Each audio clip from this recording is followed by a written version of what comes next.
Baik, selamat pagi semuanya. Eh, Kali ini kita akan eh, membahas terkait dengan lanjutan dari biokimia umum, yaitu asam amino, peptida, dan protein. Jadi, minggu sebelumnya kita sudah membahas terkait struktur dan fungsi dari biomolekul karbohidrat, biomolekul lipid. Saat ini kita masuk ke dalam biomolekul protein. Dan penyusun protein itu adalah asam amino sebagai monomernya gitu ya. Penyusun protein asam amino dan ketika asam amino bergabung itu bisa membentuk suatu peptida. Nah, rantai polipeptida inilah yang disebut dengan protein. Nah, hari ini kita akan mempelajari bagaimana struktur fungsi asam amino, peptida, dan protein. Nah, ini yang perlu Anda perhatikan adalah bagaimana asam amino itu memiliki rumus umum. Yang pertama adalah dia memiliki gugus karboksil, gugus amina, dan gugus R. R-nya ini yang menentukan perbedaan satu asam amino satu dengan asam amino yang lainnya. Jadi itu ya, itu yang perlu hal yang perlu diperhatikan. Dan struktur dasar asam amino inilah memiliki apa namanya muatan yang berbeda. Kalau misalnya gugus karboksil itu memiliki muatan negatif, sementara gugus aminonya itu memiliki muatan positif, gitu ya. Nah, ini adalah terkait dengan penomoran. Penomoran itu karbon nomor satu itu adalah karbon di gugus karboksil, gitu ya. Karbon nomor satu. Tetapi karbon alfa itu adalah karbon yang dimulai dari gugu apa namanya nomor dua. Jadi karbon nomor dua itu alfa. Makanya ada istilah nanti alfa amino dan seterusnya, begitu ya.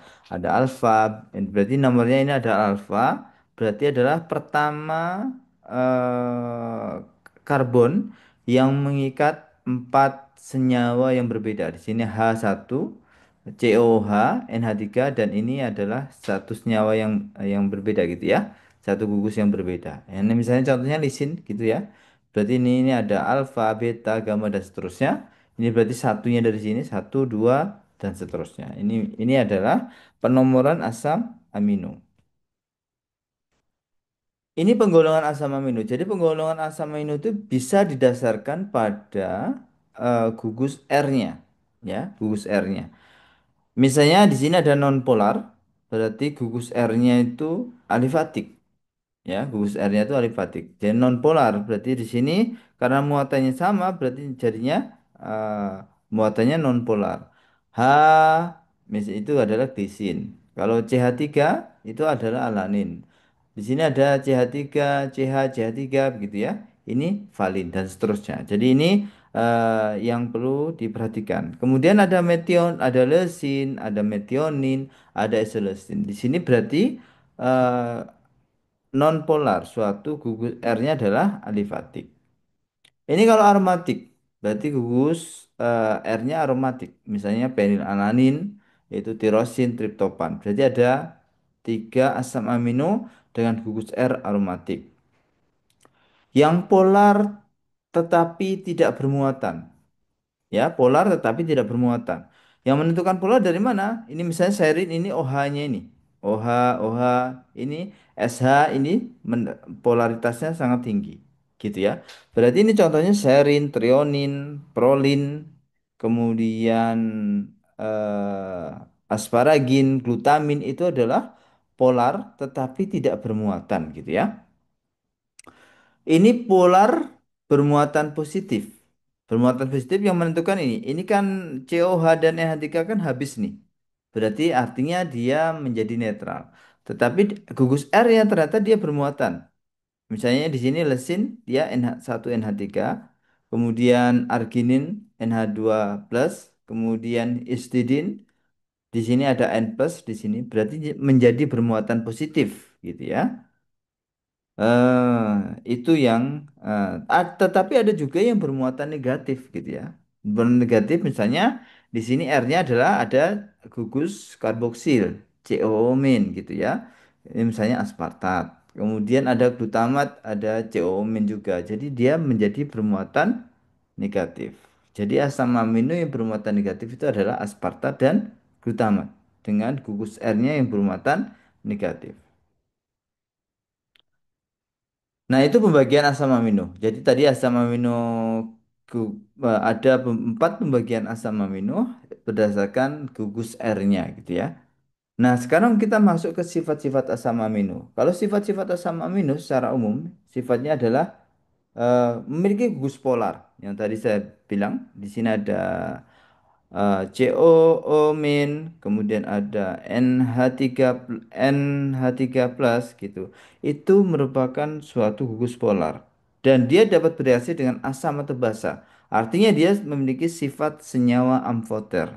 Sifat senyawa amfoter apa? Dia memiliki bentuk ion dwikutub, bisa positif atau negatif. Sehingga nanti dia akan mampu membentuk Zwitter ion. Zwitter ion itu bisa berinteraksi dengan kutub positif ataupun kutub negatif. Gitu ya. Ini ketika Anda di kurva titrasi. Misalnya di sini adalah asam amino ini ya, nomor satu ini. Asam amino nomor satu ini memiliki pKa 1 ini sekitar 2,34 ya. Oke. Nah, kemudian ini akan berprotonisasi. Jadi COH mengalami protonisasi sehingga ini menjadi CO min sehingga menghasilkan pKa 1. Kemudian ini ada nilai Pi. Pi itu adalah pH isoelektrik. Artinya apa? Yaitu keadaan ketika jumlah muatan positif dan negatif itu sama. Ini ya, sama nih. Ini jadi nomor 2 ini ketika kondisi Pi. Jadi artinya jumlah muatan positif dan negatifnya sama. Sehingga dia tidak ada pergerakan ion asam amino ketika dia diletakkan di medan listrik. Nah, itu yang dimaksud itu. Terus kemudian karena di sini masih ada proton H+, maka di sini mampu terprotonisasi lagi. Sehingga yang terjadi apa? Sehingga menghasilkan pK2. pK2 ini berarti dalam kondisi basa sehingga NH3 plus ini menjadi NH2. Dalam bentuk inilah nanti pK2 itu terjadi. Jadi nanti bisa mengatur glisin ini bisa misalnya itu bisa mengatur apa namanya pH dalam kondisi tertentu. Jadi ketika dia terprotonasi terus-menerus maka yang sebelumnya asam bisa menjadi basa.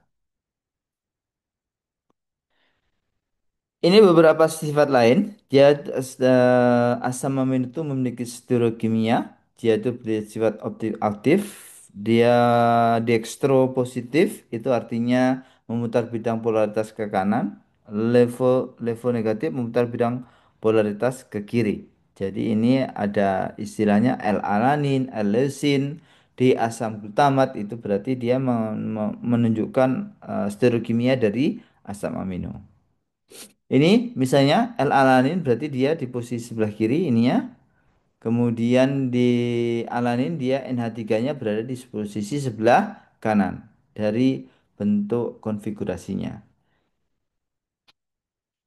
Pada umumnya kalau di alam sebenarnya konfigurasinya dalam bentuk LeVo, L-alanin misalnya seperti itu. L ya dalam bentuk L.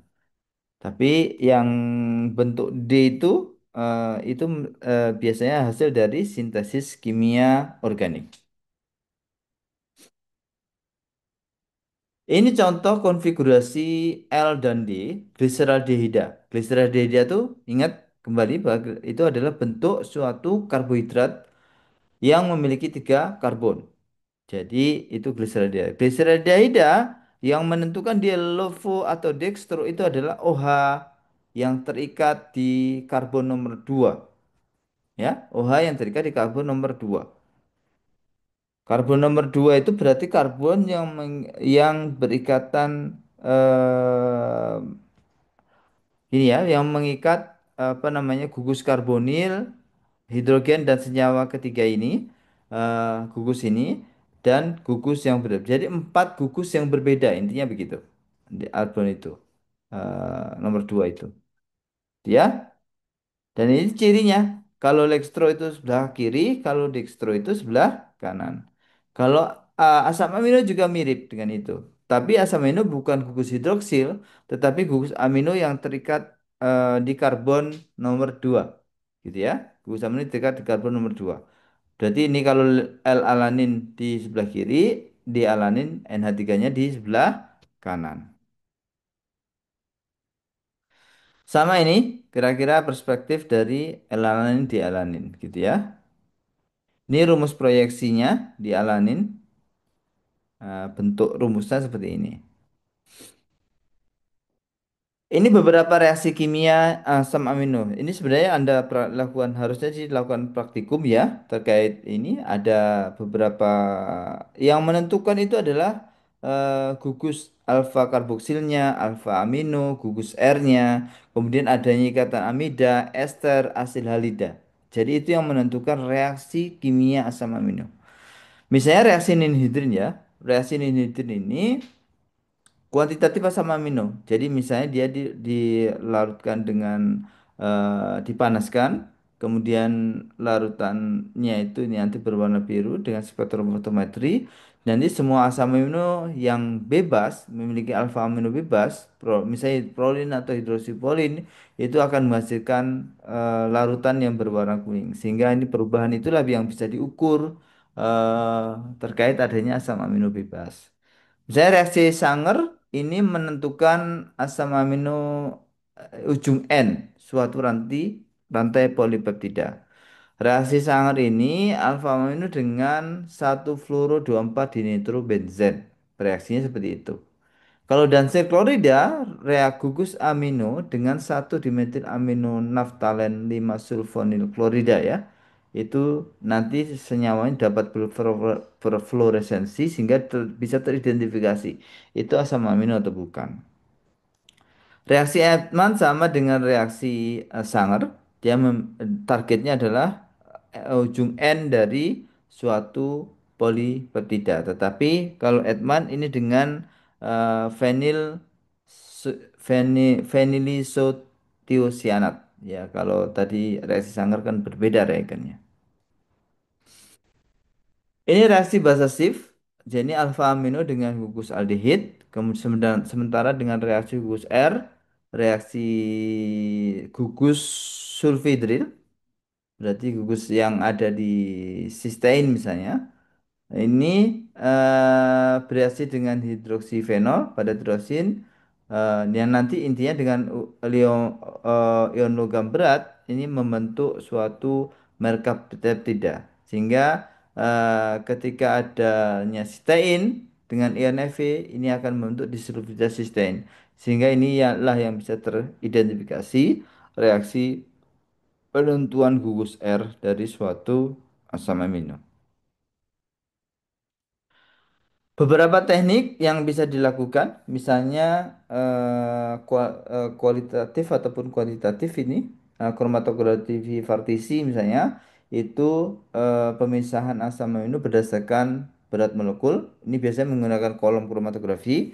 Kemudian ada kromatografi penukar ion, itu berdasarkan sifat asam basa. Tadi ada pH, pKa, Ki dan seterusnya. Nah ini biasanya menggunakan kolom juga. Kemudian kromatografi lapis tipis ini memisahkan berdasarkan perbedaan kecepatan migrasi asam amino menggunakan zat penyerap yang diletakkan pada kaca. Itu ya.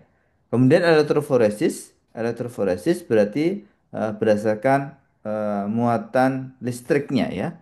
Elektroforesisnya. Ini beberapa asam amino. Jadi asam amino itu ada yang bisa disintesis dalam tubuh kita dan tidak bisa disintesis dalam tubuh kita. Jadi yang tidak bisa disintesis dalam tubuh kita disebut dengan asam amino non esensial. Terdapat sekitar 20 asam amino, 9 diantaranya adalah asam amino esensial. Karena itu kita tidak bisa mensintesis dalam tubuh kita. Misalnya dari phenylalanine sampai lisin ini ya. Selain itu, berarti selain 9 ini merupakan asam amino non esensial. Artinya tubuh kita bisa melakukan biosintesis asam amino tersebut. Baik, sekarang kita masuk peptida. Jadi peptida itu apa? Peptida itu merupakan eh, ada apa namanya gabungan dari lebih dari satu asam amino. Itu peptida. Kalau dua asam amino disebut dengan dipeptida. Ini ya istilahnya dipeptida. Ini merupakan suatu asam amino. Nah, ikatannya apa? Ikatannya adalah ikatan hidrolisis. Reaksinya adalah reaksi hidrolisis. Nanti mengikat antara ujung OH dan ujung N, ujung OH asam amino satu dan ujung N dari asam amino kedua, gitu ya. Sebentar.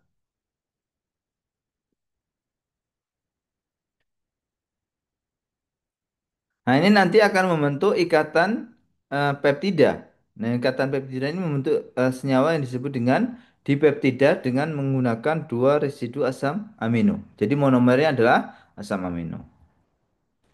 Ini ikatan peptida. Ini berarti kalau tiga asam amino itu disebut dengan ikatan atau asam amino peptida ini disebut dengan tripeptida. Jadi di sini kalau ada tiga berarti ada dua ikatan peptida. Ini pentapeptida berarti ada lima asam amino. Satu, dua, tiga, empat, lima. Nah, gitu ya. Pentapeptida dan seterusnya. Berarti ada ujung N. Ini ada N, ujung N-nya. Di sini ada ujung C-nya. Ya, ujung C-nya. Nah, kita masuk protein ya.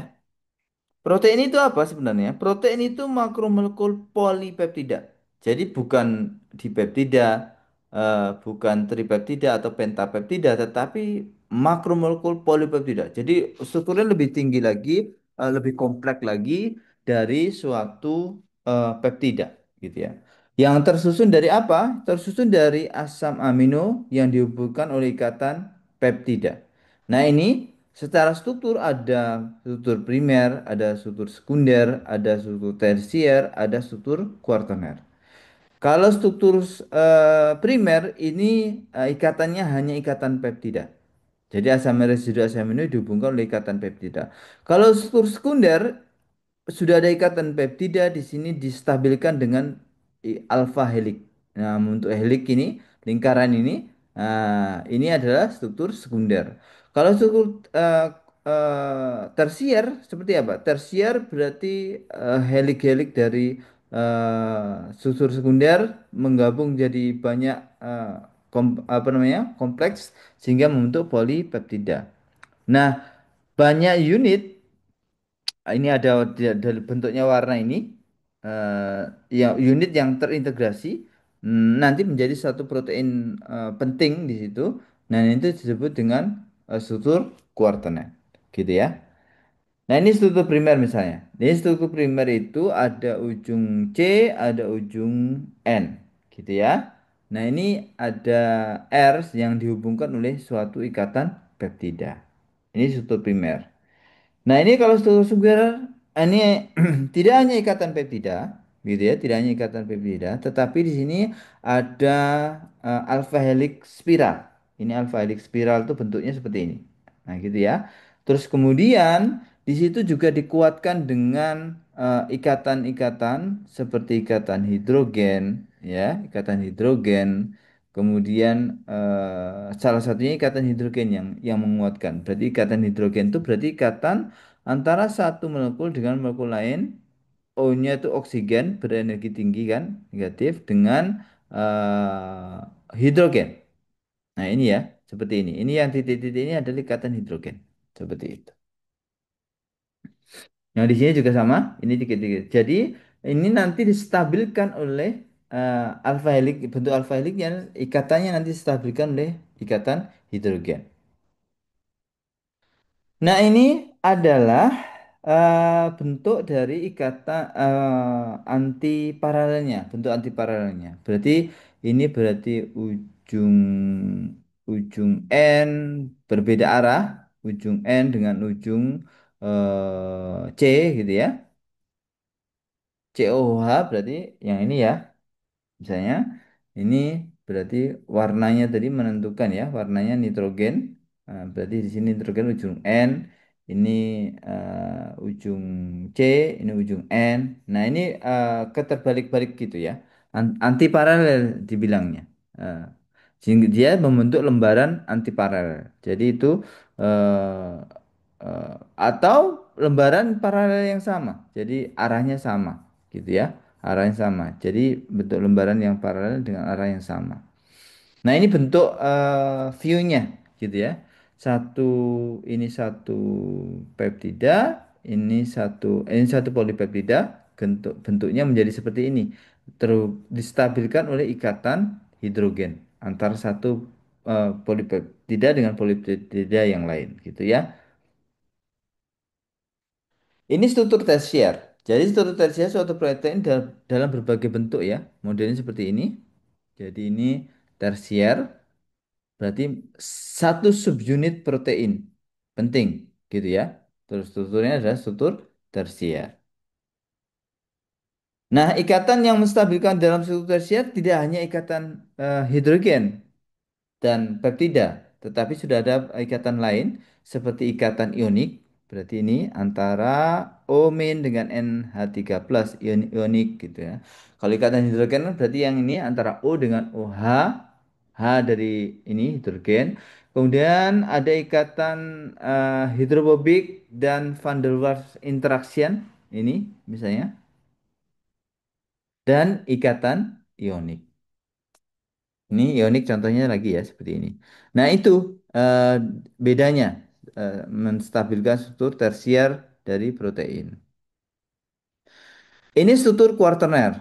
Struktur kuartener dari hemoglobin misalnya. Di sini ada protein oligomer yang terdiri dari dua rantai alfa dan dua rantai beta.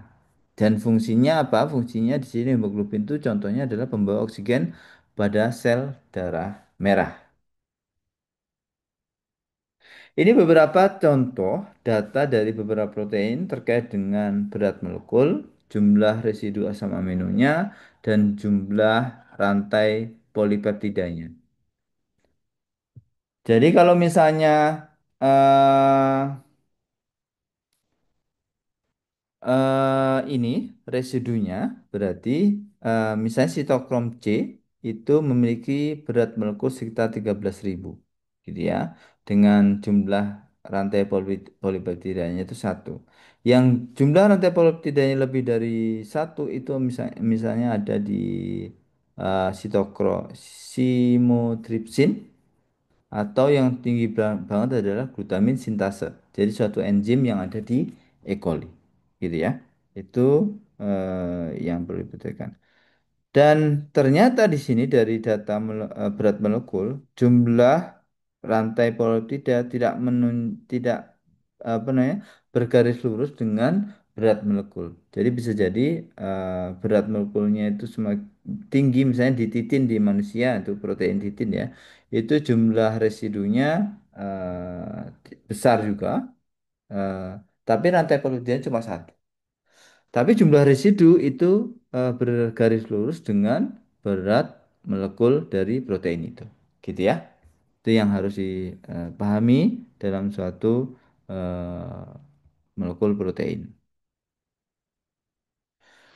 Berdasarkan fungsi biologis, protein itu memiliki beberapa fungsi. Yang pertama adalah sebagai enzim. Jadi ada protein yang terbesar dan paling penting itu adalah protein berfungsi sebagai enzim. Enzim itu adalah suatu katalis reaksi dalam makhluk hidup.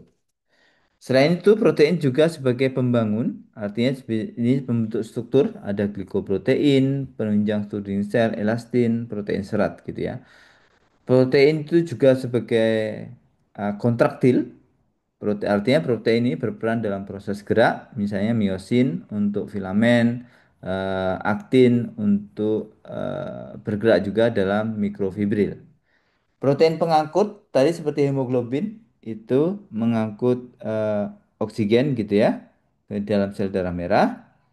Kemudian serum albumin mengangkut lemak dalam darah, mioglobin alat pengukur oksigen dalam jaringan otot, misalnya seperti itu. Ada protein hormon, misalnya insulin, terkait dengan mengatur metabolisme glukosa, kemudian protein bersifat racun, misalnya protein yang ada di ular, kemudian protein pelindung, misalnya fibrinogen yang ada di proses pembukaan darah, kemudian protein cadangan itu misalnya di ovalbumin yang ada di telur putih, putih telur, ya, atau kasein di protein susu. Itu contohnya protein sebagai protein cadangan. Ini adalah beberapa protein yang terkait dengan fungsinya. Misalnya di sini protein serat kolagen pada jaringan pengikat ini 4 hidroksiprolin, ini 5 hidroksi lisin juga sama ya. Ini adalah sebagai protein serat kolagen. Jadi ini adalah asam amino penyusun protein serat kolagen, gitu ya. Kemudian ada karboksiglutamat ini protein pengumbal darah ada sebagai trombin. Ini elastin protein serat dan ini ada miosin protein kontraksi pada otot. Ini contoh-contoh dari protein terkait dengan fungsinya. Protein serabut misalnya itu tidak larut dalam air. Jadi rantai polipeptidanya ini memanjang pada suatu sumbu dan tidak terlipat membentuk globular. Seperti ini ya.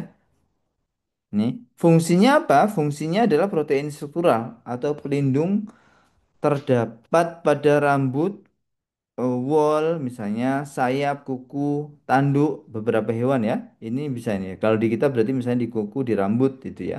Itu fungsi protein serabut gitu ya. Protein serabut bentuknya serabut seperti itu.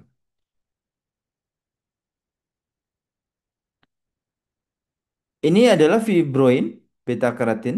Ini bentuknya antiparalel pada serat sutra jaring laba-laba bisa ditemui seperti ini. Mengandung residu glisin dan alanin. Ini adalah contoh dari fibroin atau beta karotin yang bentuknya antiparalel. Bentuk antiparalel berarti arahnya berlawanan. Kolagen. Nah, ini kolagen pada teman-teman dari ini dari perikanan mungkin banyak menemui ini karena ini banyak bisa ditemui di banyak di ikan ya. Dan ini sangat bagus karena dia kolagen itu menjadi sumber untuk eh, banyak di medis dan seterusnya, banyak fungsi di medis dan seterusnya ya salah satunya. Ini bentuknya kolagen ini adalah suatu bentuk eh, dari protein gitu ya, dari protein dan dia bentuk helikologen itu terdiri dari 3 peptida berulang, glisin, prolin atau glisin X hidroksi prolin.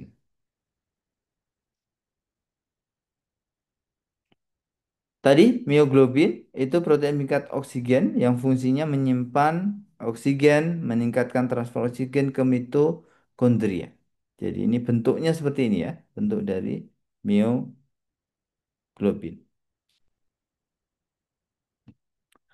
Ini beberapa sifat larutan protein.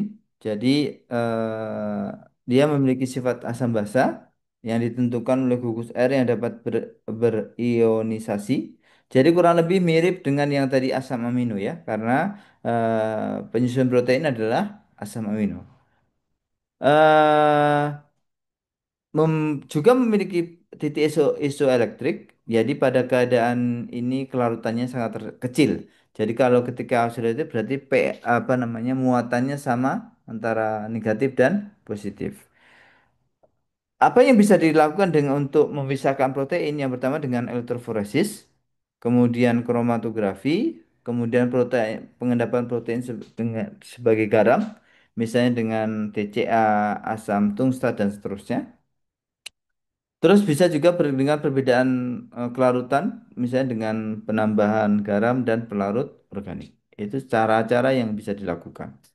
Ini yang salah satu yang kita lakukan, misalnya dengan menggunakan kromatografi kolom ya, kromatografi kolom. Ini kita bisa memisahkan protein berdasarkan muatan negatif dan muatannya, berdasarkan muatannya, gitu ya. Jadi ini banyaknya muatan, misalnya ini adalah positif, muatan positif, tidak bermuatan, muatan negatif, terus eh, eh, bermuatan sangat negatif. Kemudian polimernya yang kolom pengisinya ini kita ikat dengan memiliki yang bermuatan negatif. Artinya apa? Artinya yang bermuatan negatif itu dia nanti akan keluar lebih cepat dibandingkan yang bermuatan positif gitu ya. Karena nanti bermuatan positif akan terikat gitu ya. Atau protein yang di kolomnya memiliki ikatan kolom yang berbeda. Jadi kolom yang berbeda ini proteinnya dipisahkan nanti sehingga fraksinya akan eh, cepat ini. Jadi kita kalau ini yang bermuatan positif ya kan nanti akan cepat bisa kita ambil gitu ya, yang protein bermuatan positifnya. Sifat larutan protein yang lainnya adalah penentuan berat molekul protein itu juga dapat dilakukan dengan sentrifugasi gradien atau filtrasi gel, isolasi, pemecahan sel, dan pemenuhan protein kromatografi ataupun elektroforesi itu bisa juga dilakukan. Itu adalah sifat kelarutan protein. Tapi ini sepertinya kalau praktikum Anda tidak sampai ke ini, tapi lebih ke bentuk reaksi-reaksi ninhidrin, kemudian reaksi-reaksi dengan menggunakan mengukurnya dengan spektrofotometri itu yang dilakukan. Ini adalah elektroforesis. Jadi elektroforesis pemisahan berdasarkan muatan listrik, gitu ya. Ini adalah muatan sampel yang diinjeksinya, ini muatan negatif, ini muatan positif sehingga harapannya nanti migrasinya terjadi ke arah muatan positif. Nah, nanti bentuknya seperti ini dan kita memiliki standar yang memiliki ukuran misalnya gitu. Nah, kita akan tahu BM dari protein kita itu berapa kira-kira berdasarkan standar band yang kita peroleh dari sini. Jadi gitu ya. Nah, nanti secara spesifik ini kita tentukan bisa berdasarkan relatif migrasi yang ada. RF-nya berapa? Nah, kita tentukan nanti log senyawanya, eh, apa namanya, bobot molekulnya kira-kira berapa berdasarkan standar yang kita punya.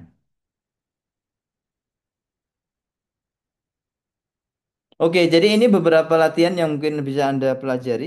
eh eh, karena nanti bisa jadi model nanti soal-soal untuk UTS eh, akan seperti ini ataupun kuis ya.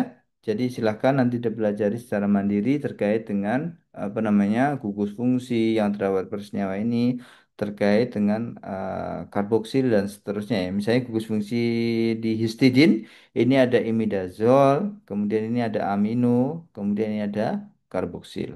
Nah, bisa jadi nanti pertanyaannya imidazol itu ada di gugus fungsi yang mana, gitu ya? Atau di asam amino yang mana? Histidin, epinefrin dan seterusnya. Itu nanti bisa saja model soalnya akan seperti itu. Ini bisa jadi ini senyawa-senyawa polimer yang Anda ketahui. Kemarin kita diskusi ya. Apa itu senyawa polimer?